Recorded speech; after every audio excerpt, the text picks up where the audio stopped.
Hi there, and welcome to the Everything Travel Nurse Show. I'm your host, Travel Nurse Gary, and today I want to just create this open space and this environment where it's safe to talk about working in a hospital where there is what I like to refer to as a toxic work environment. And the first thing that I want to really start off with this entire topic is that you don't have to be afraid of being in these environments as a travel nurse. I've heard so many times before that staff nurses and people say, well, I would never be able to become a travel nurse because, well, I've heard this story that, there was a horror story and, there's just horror stories about travel nursing. First off, I just want to say that you can be successful in these environments. I've done it. You can do it too. Not only can you do it, but I'm also going to teach you some tricks and tips that have helped me be successful in these environments. But before we even go over any of that, what I really want to talk about is some of the signs and symptoms that you're going to see from a hospital when you're in these environments so that you can kind of know what you're dealing with. And that is all coming up next here on the Everything Travel Nurse Show. Hello and welcome to the Everything Travel Nurse Show, a show dedicated to educate and entertain nurses who are inspired by travel nursing. I'm a world traveler and been on the road now for over 3 years. My name is Travel Nurse Gary. I believe that you can do this too, and I'm here to help you along your journey. Well, first thing I want to talk about is the high turnover rate. And when you see these hospitals that have these toxic environments, you're going to really notice is that in all the departments everywhere throughout the entire hospital, there's going to be high turnover. And that's going to be one of the first characteristics that you see is that there's always nurses in these hospitals that are trying to find something else or something that's better. And they go there to learn what they need to, and then they get out. That's the first thing that you're going to see in these hospitals. Second thing you're going to see on these contracts is that you're going to see frustration between the staff. You're going to see poor communication between staff and physicians. I mean, you're running on minimum staff sometimes, and when you see that and you just see these toxic environment, you don't get the staff who are staying. And without the staff who aren't staying, there's poor communication amongst the floor and the charge nurses and the staff supervisors, and not everybody really knows their role. So you're going to see a lot of confusion amongst the staff members, and they're just not going to know what they're doing. And that's really what you're going to see with that high turnover rate as well. So poor communication is going to be one of the second things you see amongst the hospital staff.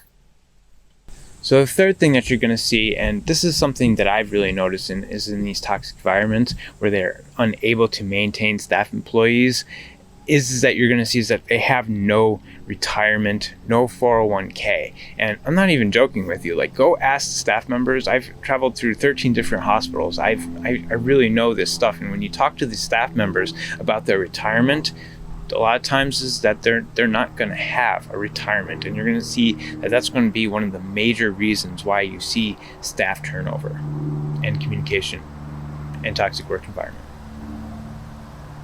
Another thing that you're going to see when we talk about these toxic work environment is nurse to patient ratio. And this has been, even in California, they're going out of ratio during this pandemic sometimes. And you need to be informed that you may not get like a normal ratio all the times, and it's going to be uncomfortable for you. So you need to really learn to evolve and adapt to your settings. And, you're really going to learn a lot from these contracts. Okay, so don't be afraid. Know that you can go into them and be successful, but they're going to be difficult, and it's just going to make you stronger as a nurse. So that's another thing that you're going to need to look out for.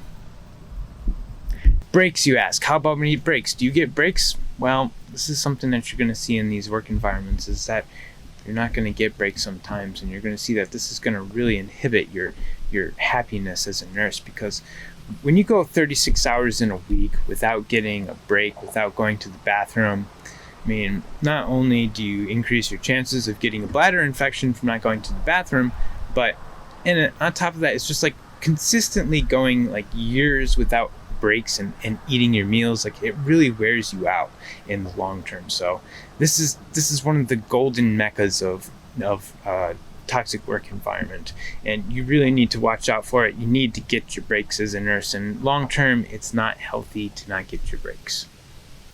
And another indicator that might help you indicate whether or not you're in a toxic work environment really quickly is to talk to staff and just kind of get the overall feeling of what they feel like. Are they energetic? Are they happy? Or do they just have this overall mopiness? Do they just look beat down? Do they look down at the floor? Do they just have these verbal indicators of staff where it's just they have no support and nobody cares about them. That's a very real situation. Look out for it. And what I want to teach you for this position first is the most important thing. You never, ever, ever say anything bad about the hospital while you're working. Okay, you need to be positive.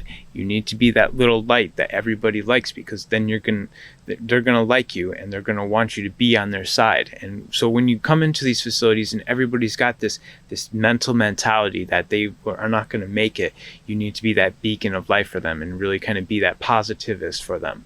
And let's talk about an example in this one, because this is really hard. Like, just go to a hospital where they have this toxic work environment, and everywhere we go, everybody's beat down, and you want to be that smiley, happy guy. It's hard sometimes. And one of the ways that I really incorporate this into the actual nursing field is that I talk to the staff members and I try to get to know them. And as a traveler, that's really difficult sometimes. When you talk to these nurses and you get to know their name, I always try to chunk information about them that makes them feel like I'm getting to know you. You matter. You care. I care about you.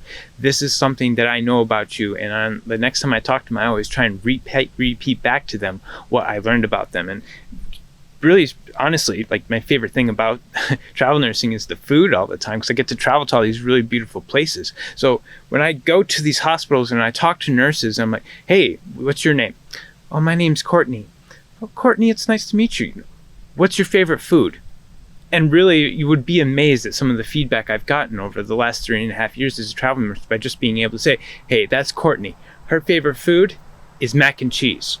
And then being able to say that about all the staff members. I mean, sometimes you go to these hospitals and you're getting floated to 3 different hospitals. You won't be able to get that. But when you get to stop and talk to the nurses and get to know their names and know something about them, it really, really is going to help you establish rapport, and it's going to help you be that little beacon of life. And this has actually been one of the amazing things, is that not only you get to have this amazing rapport, but sometimes the staff really reacts nicely to this. I remember one time recently at a hospital I worked at, we were talking about all the food with everybody, and everybody was having such a delightful time. And this was a hospital that was very hard to work at, and they're like, you know what?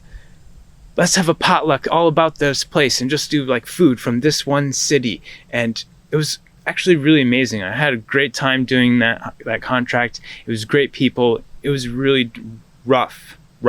That's the word I'm going to use to describe this. I'm not going to say I hate this place. I'm not going to say this place sucks.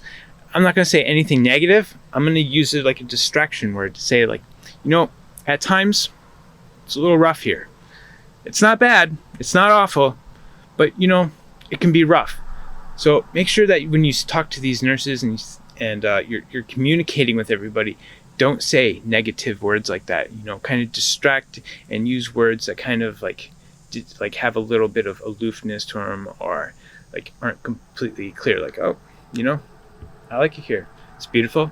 It's got good food, but it can be a little rough here sometimes. You're gonna find that when you say that to a hospital staff members, instead of saying, you know what, this hospital sucks, you're going to get a much better response from these nurses, and they're going to like you a lot more, and they're going to help you out a lot more. And that's really important in my field, because I'm in ICU, and sometimes I have crashing, burning patients, and I just need help from people. And in order to accomplish that, I need to have good rapport with staff members, doctors, and this is one of the ways that really helped me be successful as a travel nurse.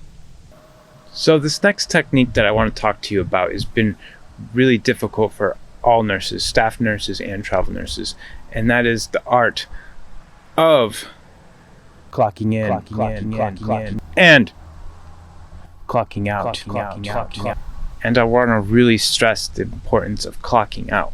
Okay, when you're a travel nurse and you go to all these places, it's going to be stressful sometimes. And when you clock out, you need to really make sure that you leave work at work. Okay, this is probably one of the most important aspects of travel nursing, is that you need to go enjoy your life. You need to write down on a calendar those things that you want to do and go get them done, because you're only there for 13 weeks. I mean, you really, when you first get there, you can be like, oh my goodness, I have 13 weeks in Idaho. What am I going to do? Your 13 weeks are going to go by really quick. By the way, Coeur d'Alene, Idaho, really beautiful. Couldn't believe how much I really liked that city. Now this is the part of the show where we're going to take a closer look. Every week's going to be a little bit different what we look at, depending on where my mind decides to take us. But there's different aspects of travel nursing that we just don't always think about that really do deserve a closer look. So in today's closer look, what I want to really talk about is the lockdown, politics, money, all the stressors of the world that we have that's going on. And we talk about the workplace that we have and crisis contracts. We have so many things that's going on in the world right now that it has so much stress and added pressure in the nursing world and all across everything in the United States right now. There's just so much pressure to perform. And what I want to take from all that is that we really need to take time for ourselves during that entire time. And then we want to say, you're important, okay?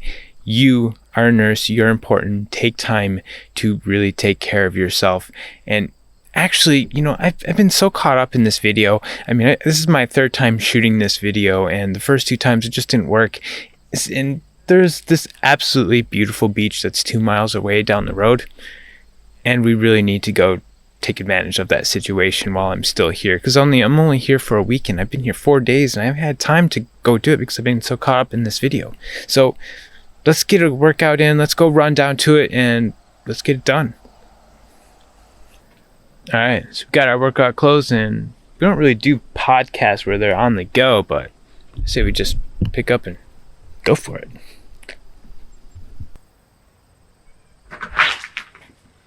Let's go.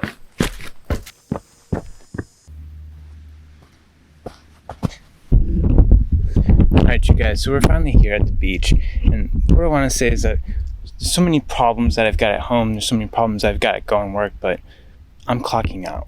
It's time to take care of me, think about my mind, get the mental clearness going, and just relax. Let's enjoy this beach.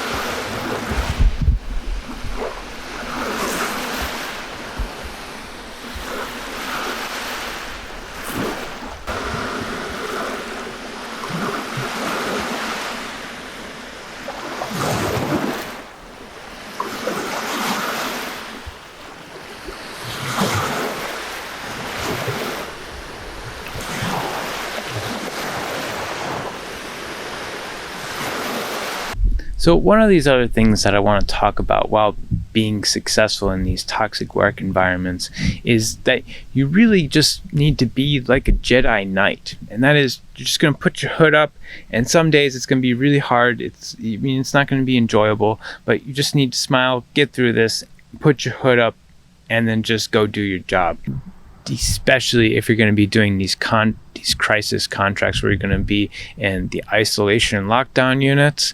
Man, you just every single day you put up your hood, you go to work, and you rock it out. Okay, it's 8 weeks, it's 13 weeks. When you do these contracts, it's going to be hard. You're going to sweat every single day, but you know what, you are going to make quite a bit of money doing those contracts. And then don't just do it for the money though. Do it because you love nursing.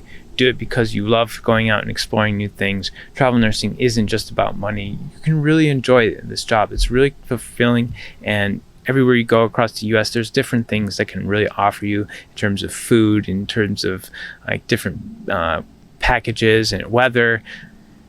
So one more thing that we need to talk about in the importance of working in these is that they're learning opportunities, and you don't need to be afraid all the time and think like, oh, I can't do this, I can't do this. Yes, you can. They're learning opportunities because when you go in and you see the breakdown in communication, you see like the lack of leadership in the nurse management role and the physician roles, and you just see like lack of employees and improper patient ratios. When you go in and look at these, really study and break down what makes these nurse ratios important? What really makes the communication between physicians and nurses important? And what's the lack of in this facility that is really the problem? And then when you do go to other facilities that are a little bit better, like ratioed out, or they have better just work environments and everybody's really happy, what are the differences between this hospital A that has just such an amazing environment, that's like a university job, and what makes this hospital facility so grateful and so successful as a company and in the environment, versus what makes this hospital not successful? So really study the hospital, the leadership, all the different roles, and what makes those little tiny hospitals successful. That's one of the things I've been doing for the last 3.5 years. And when I finally do pick a destination, they're probably going to have everything that I want. And this is one of those things as a traveler, is that you can study where you want to go, what you want to do. Do you need to go back for education? Because chances are, if you're traveling long enough, you're going to find a hospital that you really like eventually. It's probably going to be Coeur d'Alene, Idaho, to be honest with you. It's a really beautiful city. Trust me, if you've never been, it's stunning. Hey there. So my name is Canadian Gary, and I'm actually the producer of the show. And we want to take a real quick second to say that this video took 4 days of shooting. In addition to that, another 2 full days of editing in order to actually make the video. In addition to that, Travel Nurse Gary had been traveling for 3.5 years to actually get the experience to make this video. So if you thought it was helpful, please give the big Canadian thumbs up. We truly do appreciate that. Also, if you'd like to see more episodes in the future, hit the subscribe button. And if you know any other traveling nurses who might enjoy this video, go ahead and share it. We really appreciate it. That's it for this week's video.